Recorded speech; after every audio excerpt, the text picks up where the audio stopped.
Hello, Guardians. Tolerant Madman here to talk about the Transmog system. And no, you didn't read the title wrong. I do think Transmog is a good idea in Destiny 2. But here is where you could claim that I clickbaited. I do not think they are executing it very well. And this isn't a hot take on the subject. Quite a few people follow very similar values as me and feel that locking it behind 3 different types of currency that all can be purchased for premium currency, the silver, and that giving Eververse even more control is all a very, very bad idea, with Eververse already presently being a huge stain on the community, with quite a few people not much enjoying its integration into the games. But the way that the Destiny 2 armor synthesis system, also known as Transmog, is going to work is going to have Ada 801 from the armory coming back, but now as a different vendor.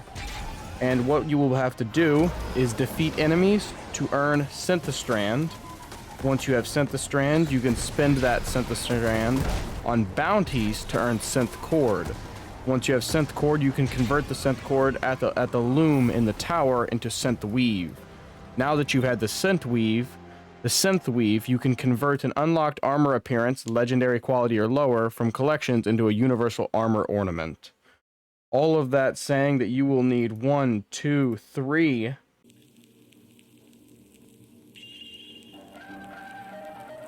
Yes, 3 different currencies, all of which I can imagine will be unlockable through premium currency, the silver, in the Eververse store, for an at this moment, undisclosed amount of money.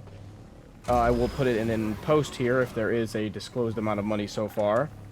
But this puts a sour taste in the community's mouth, because we have already said for a long time that Eververse is getting too powerful, that there are certain things that are locked behind it that shouldn't be, and that everything should be able to be earned in-game.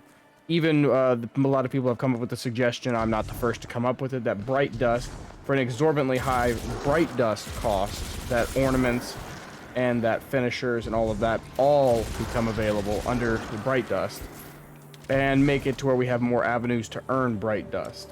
That would make it to where you would have a similar play to win rather than pay to win mechanic.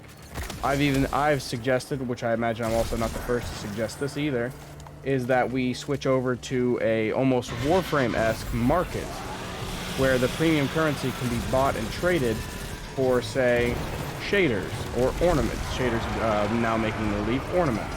Say you have an ornament for bad juju, and I have 100 silver. I could go, hey, I'll give you this 100 silver, you give me that ornament. Very similar to what Warframe does, but not incorporating it in any fashion that allows you to get ahead in the game. Meanwhile, Warframe absolutely does, allowing you to purchase the newest frames and stuff like that. All of this would be far better and give people who don't want to or can't spend money on the game an avenue to get these ornaments. There are quite a few ornaments that before I had any money, I wasn't able to buy because they were all locked behind a paywall.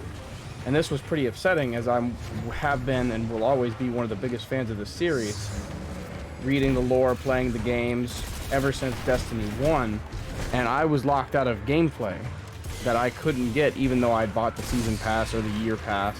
There was still content I wasn't allowed to play. And that can be heartbreaking to some people who really want a certain ornament or a certain, now I think shaders are available right now, but they'll be making their leave. That's not game breaking for them, or not like giving up on the game for them, but a deal breaker, that's the word. It's not a deal breaker for them, but it is probably disheartening quite a bit to see people running around with all these cool ornaments on their guns, and when they ask, hey, how'd you get that? Is it some like quest? I'm pretty good at PvE, stuff like that. Did you get it from the raid? They go, oh no, I just bought this with money. You have to spend $10 to get this. And I understand with moving to the free to play mechanic that Destiny has to earn money somehow, which it does through the season passes. It does through the season passes, through the yearly DLC updates. And like I said, to incorporate a Warframe-esque platinum market, which is what it is in Warframe, basically what would be the silver market, would allow them to continue making money for with the game, with people buying the silver outright. But for the people who really want to just dedicate the time instead of the money, they would be able to earn the ornament in game and sell it. Or sorry, earn an ornament in game, sell it for silver, and then use that silver to then buy the one that they actually want off of somebody who maybe bought it with the premium currency, or maybe bought it through purchasing the premium currency through Destiny. So Destiny still got the amount of money that they wanted, and that's two players that are happy, because that maybe that player sold that ornament because they just needed the silver to get their own. So now that's multiple different people benefiting from just them implementing this one mechanic, and one person earning one thing, one person earning another, and trade ensues. I think that would probably be the best avenue.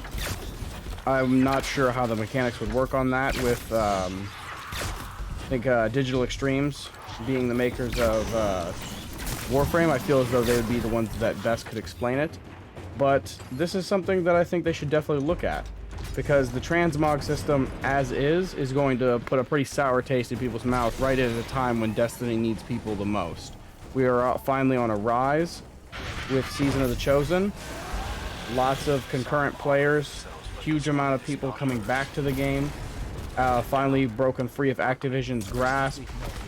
It is doing well, and I don't want them to kill the momentum with this Transmog system, which by all accounts is very poorly received.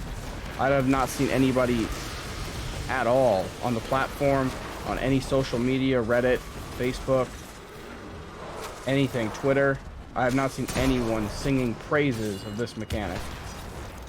And I don't think that you will, because from a business standpoint, understandable. That's probably the only person who would ever sing praises for it. But from an actual gameplay or as a player standpoint, no one likes this. No one's going to look at this and think that this is a fair thing and that we are going to enjoy this whatsoever.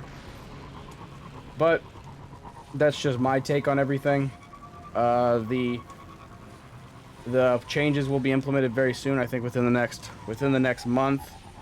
If I review this real quick, yes, I think just within the next,